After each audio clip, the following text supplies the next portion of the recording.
ସାଜି ନୂଆ ନୂଆ ବେଶ ସଜନୀ ସେ ନବବଧୂ କରେ ବସ ସାଜି ନୂଆ ନୂଆ ବେଶ ସଜନୀ ବଧୂ କରେ ବସ ତିନି ଭାଙ୍ଗେ ଚାଲି ତେର ଛାଇ ଥାରି ତିନି ଭାଙ୍ଗେ ଚାଲି ତେର ଛାଇ ଥାରି ବୁଲାଇ ବଜାର ସଜନୀ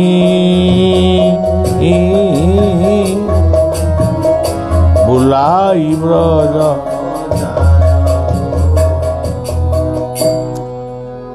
ବୈକୁଣ୍ଠ ଏ କଥାଟି କହିଛନ୍ତି। ଇଏ ତ ସଙ୍ଗୀତ।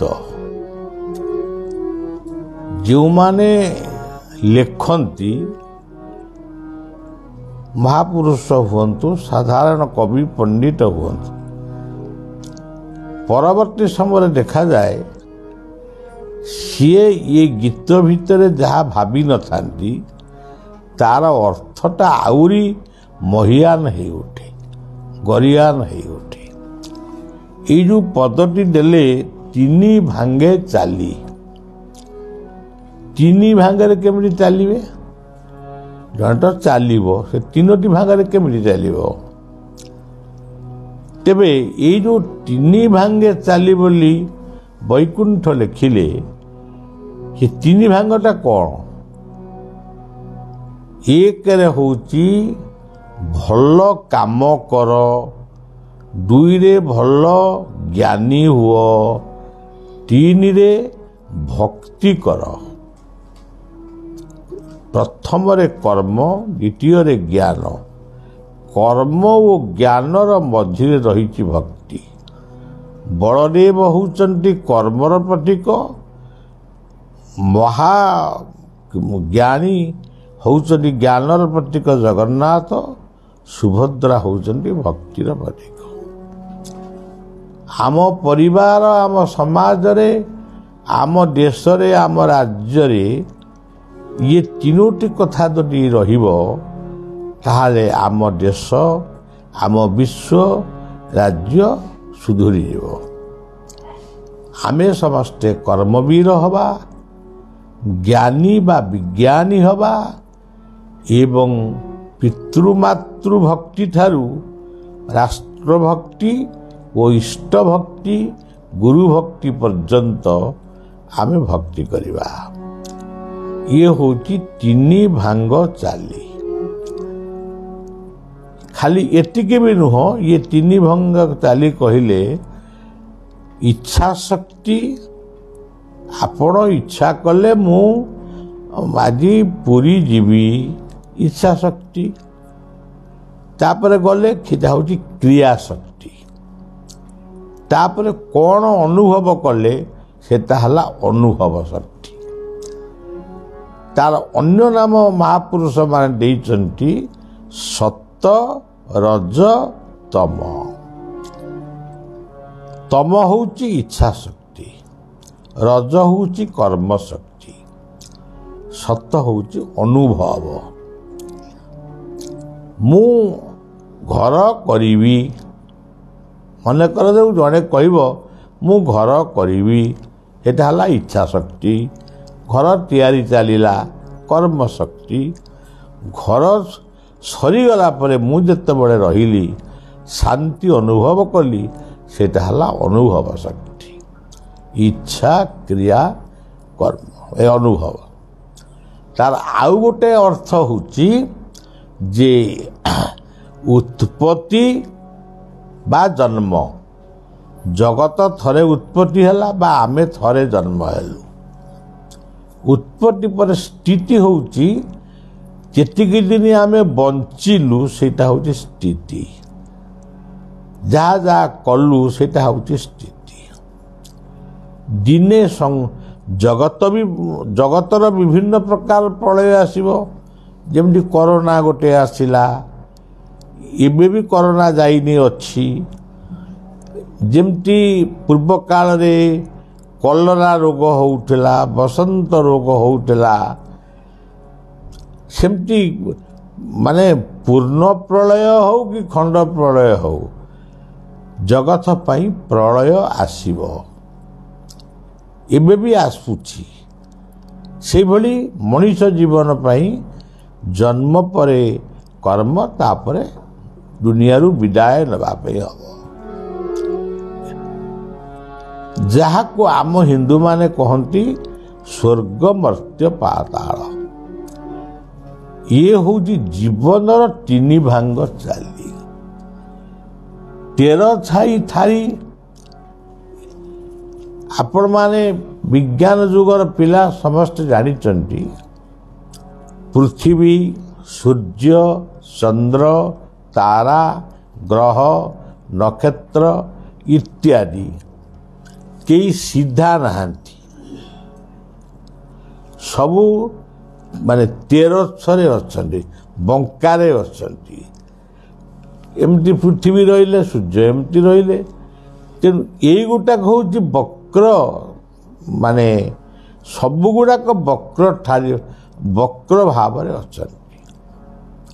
ମୁଁ ଯେତେବେଳେ ଘଟଗାଁ ତାରିଣୀ ଯାଇଥିଲି, ଗୋଟେ ସଭାରେ କହିଥିଲି, ତାରିଣୀ କାହିଁକି ଏତେ ପାୱାରଫୁଲ୍ ବା ଲୋକେ ତାଙ୍କୁ କାହିଁକି ମାନୁଛନ୍ତି? ତାଙ୍କର ବକ୍ର ଚକ୍ଷୁ, ସେଇଗୁଟା କହୁଛି 13 ଛା ଚାହିଁବା। ଆଉ ଭଗବାନ କୃଷ୍ଣଙ୍କର ନୟନ ହେଉଛି ବକ୍ର ନୟନ। ତାଙ୍କର ପାଦକୁ କୁହାଯାଏ ତ୍ରିଭଙ୍ଗୀ ଛନ୍ଦ। ଇଏ ହେଉଛି ବୁଲାଇ ବ୍ରଜ ପଦାର। ବ୍ରଜ ଶବ୍ଦର ଅର୍ଥ ହେଉଛି ଆଗକୁ ଚାଲ, ଆଗେଇ ଚାଲ। ଆଉ ଗୋଟେ ଅର୍ଥ ହେଉଛି ବୃନ୍ଦାବନ। କିନ୍ତୁ ଆମ ସମସ୍ତଙ୍କ ପାଇଁ କଥାଟି ହେଉଛି, ହେ ମଣିଷ, ଜୀବନରେ ବାଧା ଆସିବ, ବିଘ୍ନ ଆସିବ, ନିନ୍ଦା ଆସିବ, ଦୁଃଖ ଆସିବ, ରୋଗ ଆସିବ। ତାର ଅର୍ଥ ନୁହେଁ ତୁମେ ବସି ପଡ଼ିବ, ପୁଣି ତୁମକୁ ଆଗକୁ ଯିବା ପାଇଁ ପଡ଼ିବ। ବିବେକାନନ୍ଦଙ୍କର ସେହି କଥା, ଉଠିଷ୍ଠତ ଜାଗ୍ରତ। ଆଚ୍ଛା, ଇଏ ଗଲା ବୈକୁଣ୍ଠକ କଥା। ମଧୁସୂଦନ କହିଲେ, ଶୟନେ ସ୍ୱପନେ জীবনে মর প্রাণে প্রাণে তুমরি মূর্তি জীবন কুঞ্জ সুমন সেজ জীব রাধাই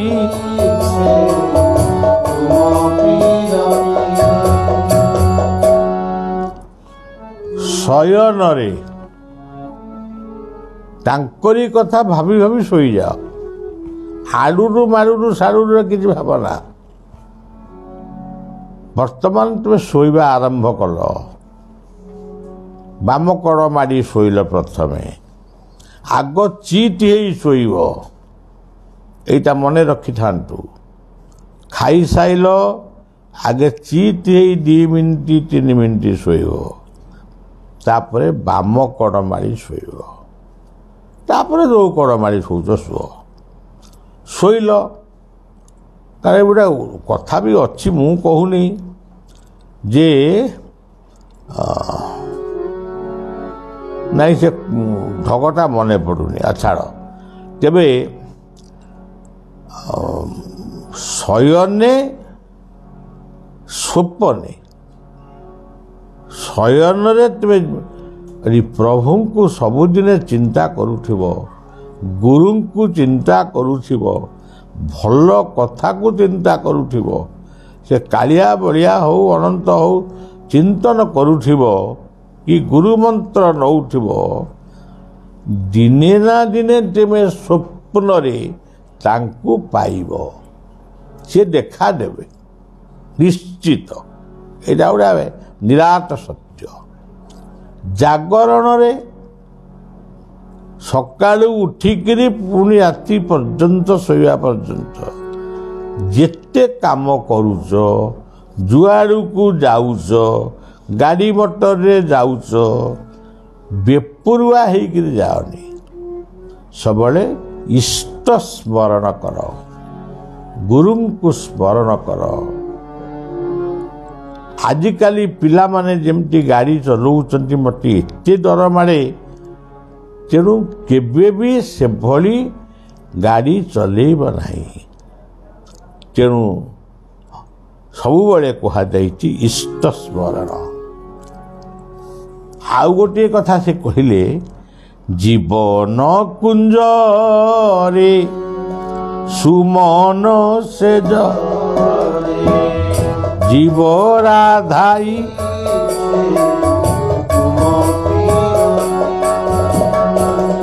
জীবন সুমন জীব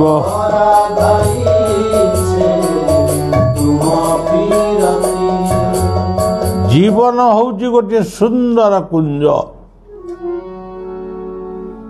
ये लोक गुड़ाक न बुझिक आत्महत्या कर मरुंट, बेकारे दौड़ा दे मरुची, किए विष पीकि मरुची, किए माने कौटी डे पड़ुची मरुची, कोठा पर डे पड़ुची, नई मुई डे पड़ुची।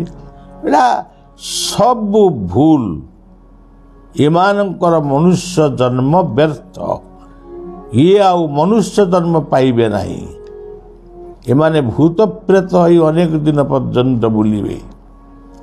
एभली भूल किए गोटे मैट्रिक पास करि पारानी नकला बेल तू विष खाई मरबू।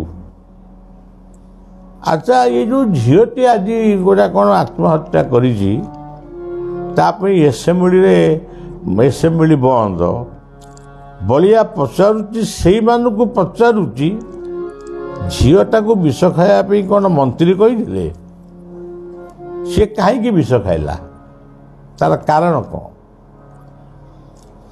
दुर्बल मना सी बाप माँ पाखक पलि था कॉलेज छाड़ी दे था, विष खाई पीला।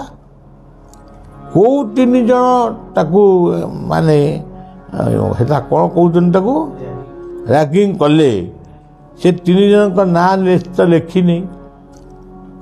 ये जो रैगिंग तो सबुदिन अच्छी, किंतु यह कटकणा सरकार रहा दरकार एवं दंडित करने दरकार। अजतार से कथा एसेम्बली की बंद करने कौन दरकार? से विषय आलोचना हो, सरकार को प्रस्ताव दिया जाऊ, कॉलेज मैनेजमेंट को प्रस्ताव दिया। तेणु आत्महत्या केही करना। भल भल लोक गुड़ाक आत्महत्या करुछंती। तेणु जीवन होउची सुंदर कुंज। सुमन, सुमन शब्दर अर्थ होउची फूल। ये फूल होउची सुमन। तमे थरे फूलटिए देल ठाकुरंकु बा गुरुंकु, तामाने तुमर सुमन टाकू देल। जीवन कुंजरे सुमन हेजरे। राधा किए? ये जो जीव ये होची राधा। से कौन खोजुचंती? कृष्ण को खोजुचंती। तेणु सज्जन जीवन को भल करी बुझ। आत्महत्या जमा करना। जो माने ये कथा शुणुच, जदि जीवन रे तमर किसी दुख रोग दारिद्र्य जहाँ भी अच्छी, मन खराब है, स्वामी स्त्री रे कजिया है, भाई भाई रे माड़ गला, चली आस श्री जगतसिंहपुर जिलार शिशु अनंत आश्रम अरिल 8 दिन रुह, 4 दिन रुह, प्रार्थना कर, मन परिवर्तन हेले पुणी घर को जीव। किंबा आउ को आश्रम को जाओ किंतु मर ना केते जन्म तपस्या करी आमे मनुष्य जन्म पाइले बंचिबा पई प्रार्थना कराऊ हेता हम अल्प दिन मर जाई पारू किंतु ये कथा मु कहूनी उपनिषद भी कहउचंती बंचिबा पई जीवन रे साधना कर। अच्छा ठाकुर अभिराम कौन कहले वास्तववाद कथा गुड़ा कहले कहले किए कहूँ मु जगन्नाथ दास मु काली कही किए कहूँ मु अच्युत किए कहूँ अनंत जशवंत बलराम जगन्नाथ आम सब जन्म आउ किए कहते कल्की राम आम जन्म आम दक्षिण भारत में गोटे महापुरुष किए बाहर कल्की आमा अद्भुत ना कल्की पुणी आमा कौन से दी जन जाक पूजा पाते हाँ पातु आश्रम भी मोहन मोहन सुना बाहर चाहू सुंदर व्यवसाय सुंदर कौन आम दरकार से गुड़ाक। अच्छा हो किए कहूँ मु आउ गोटे किए कौन कहूँ मु पंचसखा जन्म हबार मु पंचसखा जन्म होइछि किए कहूँ मु कल्की जन्म होइछि किए कहूँ मु भगवान जन्म होइछि। अरे गुरु को भगवान बोली भाव समस्त गुरु समस्त भगवान तार अर्थ नुहे जे प्रचार करिव आम गुरु होउचंदी भगवान ये सबू बेकार कथा तुम्हें भगवान ये सबू बाटू दूरे जाओ। बाया कहले गोटे भल कथा कहले सी गोटे भल कथा कहले आगुरु पिलामानंकु शासन करिबा पाई माड़ दिया होतला अभिभावक माने सार को कहूथिले जे मो पिला को खाली आखि कान को छाड़ी दे तू बाड़ा जमा पाठ पढ़ु सज्जन मु जीवन गोटे अनुभूति आपण को कहूची बोधे मु चतुर्थ कि पंचम श्रेणी रे ना चतुर्थ पंचम पढ़ी आउरी तृतीय श्रेणी बोधे पढ़ुली कहला मु चतुर्थ श्रेणी कटक पढ़िली पंचम आंबेरी पढ़िली मोर शिक्षा गुरु होचंती मधुसूदन कर बहुत बालांती से सब बड़े चेष्टा करती मु गोटे भल पाटुआ हेबी गोटे भल मनीष हेबी कि मो द्वारा हुए ना मोर तो मन भगवान के पाखे थाए मुझे पाठशाठ को पसंद करे ना मुंड ठारू गोड़ पर्यंत से दिन से 20 खंडे पहाड़ मते पकई मो देह जाक सब चिन्ह गोटे खरा बेले मु आसी बसीची घरे मो तंटी सुखी जाऊँगी क्या कही पारुनी पानी आने एवं माड़ खाई बोली लाजरे भी क्या कही पारुनी भୟରେ लाज नुहे भୟରେ आम घर हो घरे 25 एकर संपत्ति थिला 2टी हलुआ आम घरे चाकरी करथिले से माने बड़द मान को पीवा पानी नहीं जाउथिले मते पचारिले बापा तू एमती माने हलुआ हेले भी आमे तांको सब मामू डाकू से कौन गोटे गाँवरी हिसाब थाए मामू तो डाकू जो कहले बापा तुम कहीं थका है बईचु कहीं कौन है चोर मुझे कि अरे कौन है कहूनु मो आखिर लुह झरी पड़ा सी से पानी गड़ा को थोई मो आखिर लुह पची कौन है कह मुझे चिन्ह गुड़ाक देखली सारे मते मारी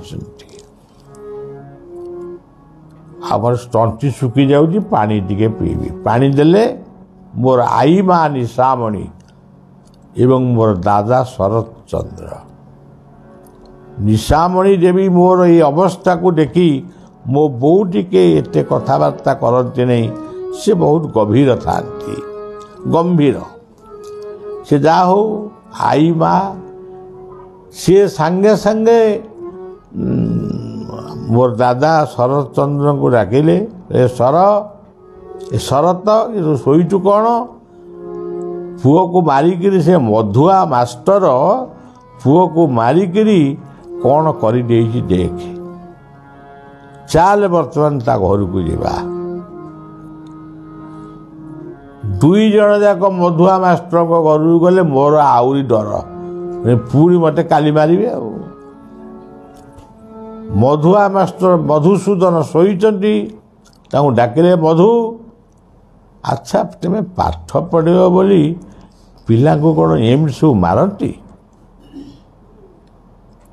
मो ना थिला बुढ़ा बुढ़ा को एमती तुम मारिच से किसी कही पारे नहीं से कहले हाँ माउसी मु मारिची से टिके पाठ पढ़ारे मन न दे अन्य मनस्क होउची मु सेठी पई मारिची मु चाहूची से भल पाठ पढ़ू से जमा पढ़ुनी मु पढ़ौथिबी से आउटा बसिक आखि बुझिकी कौन गोटे भावुव तेणु मारिची आ मोर भूल हो तुम सांगे से पुओ पाखक जीवी सी मध्य से खरारे आसिले मते आउंसी देले से स्नेहर कथा मो भाषा रे कहि परिबेनी आज भी सबुदिने मधुसूदन कर को मो पुरोहित को मो सबुदिने प्रणाम जनाए रसानंद कर को मधुसूदन कर को मते आउंसी देले एवं कहले बापा मु मारिची किंतु आज खरा बेले मु भी खाई पारिनी मते भी भोक करिनी तते मारी थिबारु तू भल मनीष हबु पाठ पढ़िबु भल मोर गोटे गर्व हब तू भल पढ़ेलु तेणु मु सेठी पई मारिची तू पाठ पढ़ मु केबे भी मारिबिनी ये खाली कहलेनी आखिरु लुह धरला मो आखिरु लुह धरला मो माँ आखिरु लुह धरला माउस मो माँ हाथ को धरी कहले माउसी तू रागना मु गोटे भूल भूल भूल कर दी तेणु बाबा कहले आज शासन नहीं शासन कोहल हवा उचित एते मारिबा उचित नुह किंतु आज शासन कमी जीवारु पिलार भय भ्रांति कमी जाउची 14 वर्ष 15 वर्षर पिला चरस बाउन सुगार खाइबा आरंभ कले एवं मद पीवा भी आरंभ कले।